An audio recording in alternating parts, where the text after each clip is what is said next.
क्या आप किस्मत पर विश्वास करते हैं? क्योंकि आज हम आपको दुनिया के 7 ऐसे इत्तेफाक बताने वाले हैं जो इतने अजीब हैं कि उन पर यकीन करना मुश्किल हो जाता है। तो चलिए शुरू करते हैं। नंबर 1, ये कहानी है ब्रिटिश आर्मी के मेजर वॉल्टर समरफोर्ड की। वर्ल्ड वॉर के दौरान साल 1918 में वह जंग के मैदान में थे। तभी उनके ऊपर अचानक बिजली गिर जाती है, जिससे उनके कमर के नीचे का हिस्सा पैरालाइज्ड हो जाता है। लेकिन कहानी यहीं खत्म नहीं होती। फिर 1924 में रिटायरमेंट के बाद एक नदी के किनारे मछली पकड़ते वक्त बिजली फिर से उनके शरीर पर आ गिरती है और इस बार उनके शरीर का दाहिना हिस्सा भी पैरालाइज्ड हो जाता है। लेकिन 2 साल बाद इलाज से वह पूरी तरह ठीक हो जाते हैं। पर 4 साल बाद फिर से उनके ऊपर बिजली गिरती है, जिससे उनका पूरा शरीर पैरालाइज्ड हो जाता है और कुछ ही दिनों में उनकी मृत्यु हो जाती है।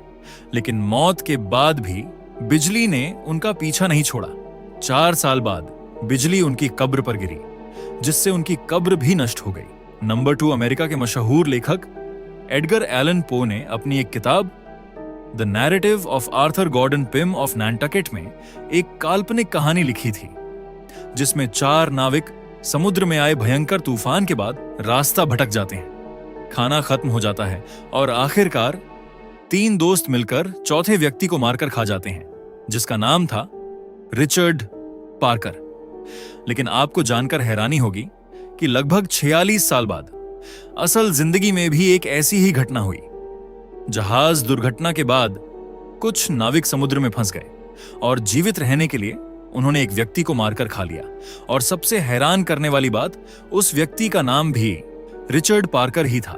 नंबर 3, नेपोलियन और एडल्फ हिटलर दोनों ही अपने समय के सबसे क्रूर शासकों में गिने जाते हैं, जिनके शासनकाल में करोड़ों लोगों ने अपनी जान गंवाई। लेकिन इन दोनों के बीच कुछ ऐसे संयोग हैं जो आज भी लोगों को हैरान कर देते हैं। दोनों का जन्म उस जगह नहीं हुआ जहां बाद में उन्होंने शासन किया। जब नेपोलियन के हाथ सत्ता आई तो उसके ठीक 129 साल बाद हिटलर के हाथ में सत्ता आई। जब नेपोलियन ने सोवियत संघ के खिलाफ युद्ध शुरू किया तो ठीक 129 साल बाद हिटलर ने भी सोवियत संघ के खिलाफ युद्ध शुरू किया। और जब नेपोलियन सोवियत अभियान में हार गया तो ठीक 129 साल बाद हिटलर भी सोवियत संघ के खिलाफ युद्ध हार गया। क्या यह सिर्फ संयोग था या कुछ और? नंबर 4, ओहायो में रहने वाली सिर्फ 15 साल की एक लड़की ने 2 जुड़वा बच्चों को जन्म दिया। लेकिन कम उम्र होने के कारण वह उनकी परवरिश नहीं कर सकती थी, इसलिए दोनों बच्चों को 2 अलग अलग परिवारों ने गोद ले लिया। लेकिन अलग अलग घरों में पलने के बावजूद इन दोनों भाइयों की जिंदगी में ऐसे संयोग बने जिन्हें आज तक बड़े बड़े मनोवैज्ञानिक भी पूरी तरह नहीं समझ पाए हैं। जिन परिवारों ने उन्हें गोद लिया, उन्होंने दोनों बच्चों का नाम जेम्स रखा। जब वे स्कूल जाने लगे तो दोनों का पसंदीदा विषय मैथ्स था। बड़े होने पर दोनों ने लिंडा नाम की महिलाओं से शादी की। कुछ समय बाद दोनों का अपनी अपनी पत्नियों से तलाक हो गया और हैरानी की बात, दोनों ने दूसरी शादी भी की और जिन लड़कियों से शादी की उन दोनों का नाम पैटी था। यहां तक कि दोनों महिलाओं के पहले से एक एक बच्चे थे और उन बच्चों का पहला नाम भी जेम्स था। करीब 39 साल बाद जब दोनों भाई मिले और अपनी जिंदगी की घटनाओं को साझा किया तो वे खुद भी हैरान रह गए। दोनों लगभग एक जैसी नौकरी करते थे, दोनों एक ही ब्रांड की सिगरेट पीते थे और दोनों एक ही ब्रांड की शराब पसंद करते थे। क्या इतनी सारी समानताएं सिर्फ एक संयोग थीं या फिर कुछ और जिसे समझ पाना नामुमकिन है? नंबर 5, 21 मई 2000 को एक पीसी गेम लॉन्च किया गया जिसका नाम था ड्यूस एक्स। इस गेम की कहानी में अमेरिका का न्यूयॉर्क शहर दिखाया गया था, लेकिन गेम डेवलपर्स गलती से न्यूयॉर्क के ट्विन टावर्स को गेम में जोड़ना भूल गए।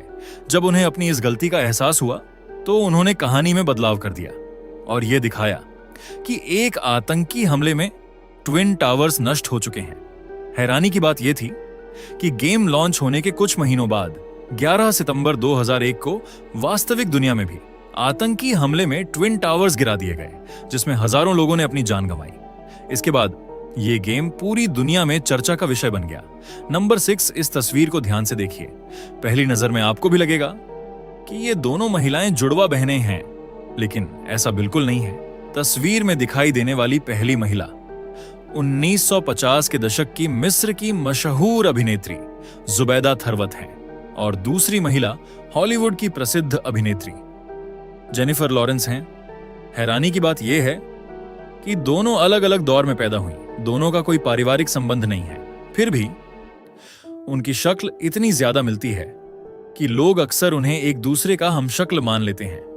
नंबर 7 ये कहानी है फ्रांज सेलाक की, जिन्हें दुनिया का सबसे लकी मैन भी कहा जाता है क्योंकि उनकी जिंदगी में इतनी अजीब घटनाएं हुई कि उन पर यकीन करना मुश्किल है। साल 1962 में वह ट्रेन से सफर कर रहे थे, लेकिन ट्रेन दुर्घटनाग्रस्त होकर नदी में गिर गई, जिसमेमें 17 लोगों की मौत हो गई, लेकिन सेलाक बच गए। उनका एक हाथ टूट गया था, फिर भी वह तैरकर बाहर निकल आए। एक साल बाद 1963 में वह विमान से यात्रा कर रहे थे और वह विमान भी दुर्घटनाग्रस्त हो गया, लेकिन जब उनकी आंख खुली तो वह अस्पताल में थे। बताया जाता है कि हादसे के दौरान वह विमान से बाहर निकलकर घास के ढेर पर जा गिरे थे।